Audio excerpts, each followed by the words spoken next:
పునాదులు లేని రామప్ప గుడి అద్భుత కట్టడం. నీటిలో రాయి వేస్తే తేలుతుంది. అక్కడ రాతి శిల్పాలను తాకితే సుస్వరాలు పలుకుతాయి. మనం ఏ వైపు నుంచి చూసినా నందీశ్వరుడు మనల్నే చూస్తుంటాడు. ఆ రాతి డిజైన్లో దారం పట్టేంత సన్నని సందు ఎందుకు పెట్టారు?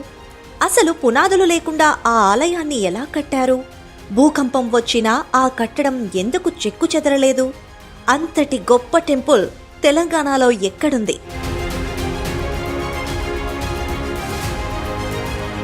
రామప్ప చరిత్ర అందరికీ తెలుసు, కానీ ఈ ఆలయంలో దాగి ఉండే ప్రత్యేకతలు మాత్రం కొందరికే తెలుసు. రామప్ప దేవాలయంలో శిల్ప సంపదకు ఎంతో ప్రాధాన్యత ఉంటుంది. క్రీస్తు శకం 1213 సంవత్సరంలో నల్లటి గ్రానైట్ రాయిపై అనేక శిల్పాలను అతి సుందరంగా చెక్కడం అప్పటి శిల్పికి మాత్రమే సాధ్యమైంది. చరిత్ర చెప్తున్న ప్రకారం కాకతీయులకు చెందిన రేచర్ల రుద్రుడు రామప్ప దేవాలయాన్ని కట్టించాడు. కానీ దేవాలయం పేరు మాత్రం అహర్నిశలు కష్టపడి నిరంతరం శ్రమించి ఆలయానికి ఒక రూపు తెచ్చిన రామప్ప అనే శిల్పి పేరునే పెట్టారు.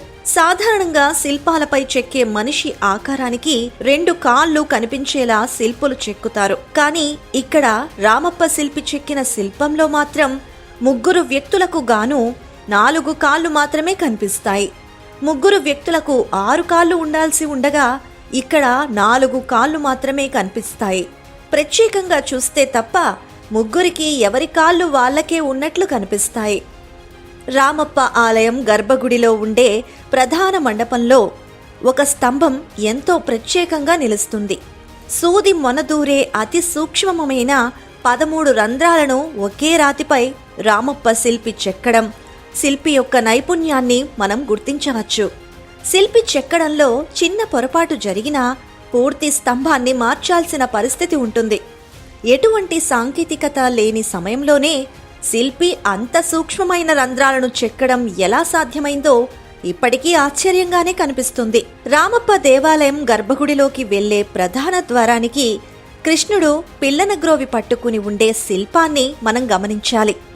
విశేషం ఏమిటంటే నల్లటి గ్రానైట్ రాయిలో కృష్ణుడు పట్టుకున్న ఆ రాయిని స్మరిస్తే సప్తస్వరాలు మనకు వినిపిస్తాయి.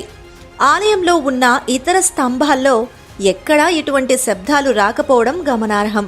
గర్భగుడి ఆలయంలోకి ప్రవేశించే సమయంలో దర్వాజాకు ఇరువైపులా పేరని నృత్యం భంగిమలు మనకు కనిపిస్తాయి. కాకతీయుల కాలంలో సైనికులు యుద్ధానికి వెళ్లే ముందు వారికి ప్రేరణ కలిగించడం కోసం నాట్యాన్ని ప్రదర్శించేవారిని చరిత్ర పుస్తకాల్లో రాసుకొచ్చారు. రామప్ప దేవాలయం ఎదురుగా పెద్ద నంది విగ్రహం ఉంటుంది. శివుని ఆజ్ఞ కోసం చూసే నందిలా కనిపిస్తుంది. ఇలాంటి నంది రామప్పలో తప్ప మరెక్కడా కనిపించదు.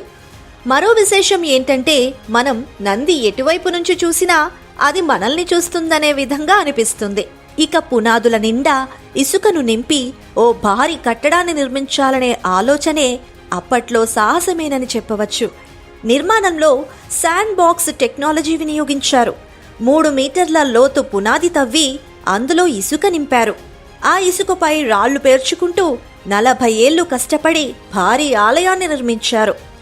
ఆ ఇసుక పునాదుల మీదే 800 ఏళ్ల తర్వాత కూడా ఇప్పటికీ ఆలయం చెక్కు చెదరకుండా ఉంది. 1819లో 8.2 తీవ్రతతో భూకంపం వచ్చింది. అయినా సరే ఆలయం చెక్కు చెదరలేదు. అయితే శాండ్ బాక్స్ టెక్నాలజీతో పునాదులు వేయడమే ఇందుకు కారణమని తెలుస్తోంది.